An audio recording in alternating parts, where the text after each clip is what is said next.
সকাল সকাল আমার ঘুম ভেঙে গেলে আমি নুপুকে স্কুলে নিয়ে যাই আর ওর মা ফেরত নিয়ে আসে। স্কুলে ছেড়ে দিয়ে আমি অফিসে এসেছি সকাল সকাল 10টার মধ্যে অফিসে পৌঁছে গেছি, তার কারণ আমাকে আইডেন্টিটি কার্ড নিতে হবে। আমার পুরোনো আইডেন্টিটি কার্ড প্রায় 16 বছরের পুরোনো, বোঝা যাচ্ছে না ছবি করে। সেই জন্য আমি রেস্ট করেছিলাম অ্যাক্সেস, তো এখন আইডেন্টিটি কার্ড আমি নিতে এসেছি। একটু পরে আইডেন্টিটি কার্ডটা নিয়ে বাড়ি ফিরবো। সকাল সকাল বেরিয়েছি অফিসে, সেজন্য সেরকম ভালো ব্রেকফাস্ট কিছু করা হয়নি, খিদে পাচ্ছে, তাই একটু ক্যান্টিনে যাচ্ছি। এখন একটু ক্যান্টিনে খাওয়া দাওয়া করি, তারপরে একটু এসিতে বসে তারপরে বেরোবো। বেশ রোদ বাইরে। যে স্টলটা থেকে আমি কর্ন ম্যাগি খাই সাধারণত 80 রুপিস নেয়, সেই স্টলটা আজকে বন্ধ, সেই জন্য পাশের আর একটা স্টল থেকে কর্ন ম্যাগি নিয়েছি, অতটা ভালো নয় খেতে। বেরিয়ে গেছি এখন এখান থেকে 1-1.5 ঘন্টা টাইম লাগবে বাড়ি পৌঁছোতে। দেখি কখন পৌঁছোই। 12টা সাড়ে 12টার মধ্যে আমি বাড়ি ফিরে এলাম, তারপরে স্নান টান করে ফ্রেশ হয়ে আমি কল পেলাম গোদরেজ ডোর লকস কোম্পানি থেকে। যেহেতু আমি অনলাইন থেকে অর্ডার করেছিলাম, তাই প্রত্যেকটা ডোর লকের জন্য আমি ইনস্টলেশন চার্জ দিয়েছিলাম। আর আজকে আমি কল পেয়েছিলাম যে আজকে লোক আসবে ইনস্টল করার জন্য। এখানে দেখছো যে মোটামুটি লক লাগানোর কাজ শুরু হয়ে গেছে। এখানে ড্রিল করে দরজার মধ্যে লকগুলো লাগানোর চেষ্টা শুরু হয়ে গেছে। মোটামুটি 2-3 ঘন্টার কাজ, 5খানা দরজায় লক লাগাবে, তো একটু পরেই কমপ্লিট হয়ে যাবে। ডোর লকগুলো সব লাগানো হয়ে গেছে, সেটা একবার তোমাদের দেখিয়ে দিই। এই যে সবকটা গোদরেজের ডোর লক, যেহেতু এটা একদম ডার্ক কালারের ডোর স্কিন আছে, সেজন্য হালকা কালারের আমি ডোর লকগুলো নিয়েছি যাতে ভালো হয়, দেখতে লাগে। এই জায়গাগুলো সব কেটে ওরা লকগুলো সব বসিয়ে দিয়েছে, আর 2টো চাবি দিয়েছে, বেশ ভালো হয়েছে। প্রত্যেকটা রুমেই বসিয়ে দিয়েছে, এটাতেও দিয়েছে।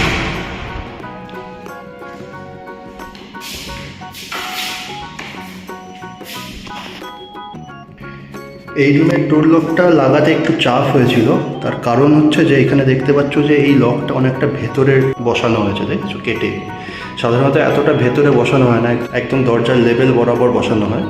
কিন্তু প্রবলেমটা হয়েছে হচ্ছে এটা যেহেতু আলাদা করে পরে ডোর লকটা লাগানো হচ্ছে, ফার্স্টে যখন ডোর লকটা লাগিয়েছিল তখন কী হচ্ছিল, দরজাটা বন্ধ হচ্ছিল না। জাস্ট এই যে দরজার এই যে হাতলটা আছে, এই হাতলের যে মাথাটা, এইটা অ্যাকচুয়ালি এই জায়গাটায় লাগছে।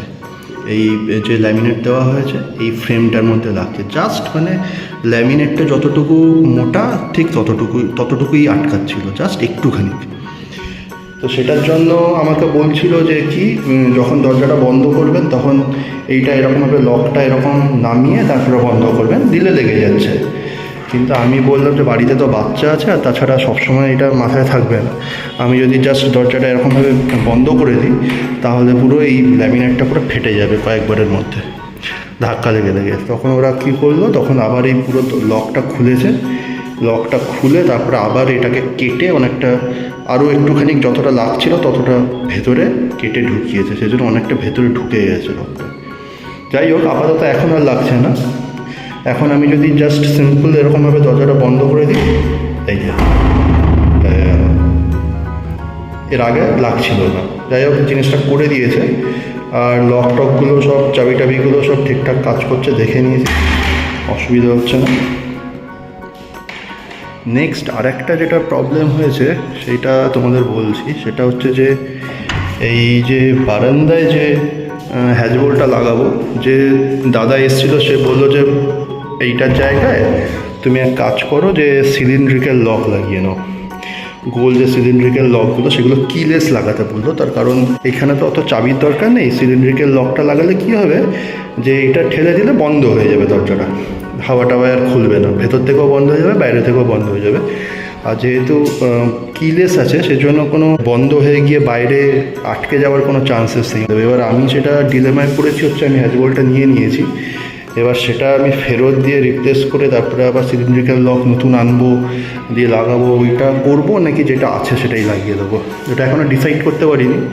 এখনও রিটার্নের দিন আছে, এখন অ্যামাজন থেকে যেহেতু নিয়েছি, রিটার্ন করার দিন এখনও আছে। তো আমি একটু চিন্তাভাবনা করে তারপরে আমি ওটা কাজটা করবো। তো এই ছোট্ট এই বারান্দার এই কাজটাই বাকি আছে, আর নাহলে সব ডোর লক এগুলো সব লাগানো হয়ে গেছে, সুন্দর কাজ করছে।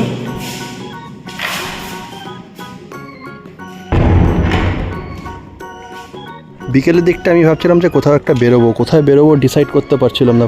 প্রথমে ভেবেছিলাম যে একটু নলবনের দিকে যাব, ওখানে বেশ সুন্দর বৃষ্টির মধ্যে একটু হাওয়া টাওয়া খাবো। তারপরে বেরিয়ে দেখি যে নুপু ট্যাক্সিতে ঘুমাচ্ছে, আর বেশ ভালোই জোর বৃষ্টি শুরু হয়েছিল, সেজন্য আমরা প্ল্যান চেঞ্জ করলাম। তারপরে ক্যাব নিয়ে চলে গেলাম হচ্ছে আমাদের বাড়ির কাছে হাইল্যান্ড পার্ক, ওইখানেই গেলাম কারণ একটা মল আছে ওখানে আর বাচ্চাদের কিছু অ্যাক্টিভিটিস ছিল, সেই জন্য ভাবলাম যে অত দূরে নলবনে বেকার না গিয়ে এখানে কাছাকাছি করি, নলবন পরে করা যাবে। এই জন্য আমরা হাইল্যান্ড পার্কে এসেছি। হাইল্যান্ড পার্ক আজকে সাধারণত উইকডেজ, সেজন্য অতটা ভিড় থাকবে না এক্সপেক্ট করছি, দেখা যাক গিয়ে কী হয়। দেখতে পেলাম যে ভেতরে মোটামুটি ফাঁকাই আছে, এখানে পুরো মলটায় দেখছো যে সামনে থেকে ট্র্যাম্পোলিন আছে একটা, যেখানে বাচ্চারা বেশ এনজয় করছে। আর শপিং টপিং তো চলছে, উইকডেজ বলো আর উইকেন্ড বলো, যাই বলো না কেন শপিং সবসময়ই চলে।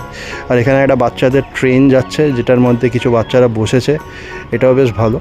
আমি ফার্স্টে নুপুকে বলেছিলাম যে ট্র্যাম্পোলিনে যেতে, নুপু ভয় পাচ্ছিল। তারপরে এখন আমার হাত ধরে বলছে যে বাবা চলো ট্র্যাম্পোলিনে লাফাবো। ট্র্যাম্পোলিনে 10 মিনিটে 100 টাকা চার্জ, আমি 10 মিনিটের জন্যই নুপুকে তুললাম। লাফা, জাম্পিং জাম্পিং করো, পড়ে গেলে কোনো অসুবিধা নেই, পড়ে গেলে লাগবে না তোমার।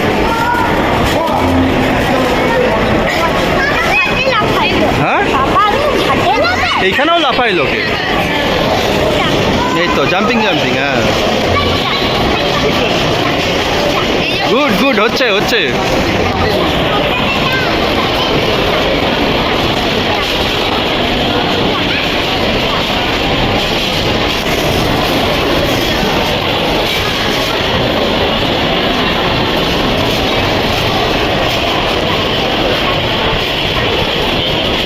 এই ফাঁকে টুক করে অতসী গোল্ড প্লেটেড কিছু অ্যাক্সেসরিজ নিয়ে নিচ্ছে নিজের জন্য, আংটি নিয়েছিল আর ইয়াররিংস নিয়েছিল। যাই হোক, তারপরে আমরা কেএফসিতে চলে এলাম, ফুড কোর্টে একদম। এখান থেকে কেএফসি, পিৎজা হাট এইগুলোই অপশান আছে। আর একটা ভালো অপশান ছিল চাইনিজের, ওটা বন্ধ হয়ে গেছে, ওটার জায়গায় একটা বাঙালি খাবারের রেস্টুরেন্ট ওপেন হবে কিছুদিন পরে। আমরা নিয়েছি আমাদের জন্য 4 piece hot and crispy chicken, Nupur জন্য ফ্রেঞ্চ ফ্রাইজ একটা লার্জ, আমাদের জন্য একটা লার্জ ফ্রেঞ্চ ফ্রাইজ, আর তারপরে নেওয়া হয়েছিল চিকেন পপকর্ন। তার সাথে নুপুর জন্য আমি একটা ম্যাঙ্গো লস্যি নিয়েছিলাম। ডিনারটা আমরা এখানেই কমপ্লিট করে নিলাম, কারণ বাড়ি গিয়ে আর রান্নাবান্না করার এনার্জি আর শক্তি কোনোটাই নেই অতসীর। সেজন্য আমরা ডিনার করার পরে বাড়ি ফেরার আগে নুপুকে এই গাড়িটার মধ্যে আরেকবার চড়ালাম। এটা আগেও চড়েছে, কিন্তু বাড়ি ফেরার আগে ওকে একবার এটার উপর তুললাম, ও খুব এনজয় করেছে। আজকের দিনটা বেশ ভালোভাবেই কাটলো, বেশ এনজয় করলাম, নানা রকমের জায়গায় ঘুরতে গেলাম, বাড়িরও কাজ হয়েছে। ভিডিওটা আমি আপাতত এখানেই শেষ করব। যদি তোমাদের ভিডিওটা ভালো লেগে থাকে তাহলে অবশ্যই লাইক, কমেন্ট আর শেয়ার করে দিও। আর যেহেতু চ্যানেলটা নতুন, প্লিজ সাবস্ক্রাইব করে দিও চ্যানেলটা। এখানে দেখো ছোটো দুপু কেমন একদম এনজয় করছে, ও বাবা। আচ্ছা, আজকের জন্য তাহলে রাখছি, টাটা, দেখা হচ্ছে তোমাদের সাথে নেক্সট ব্লগে।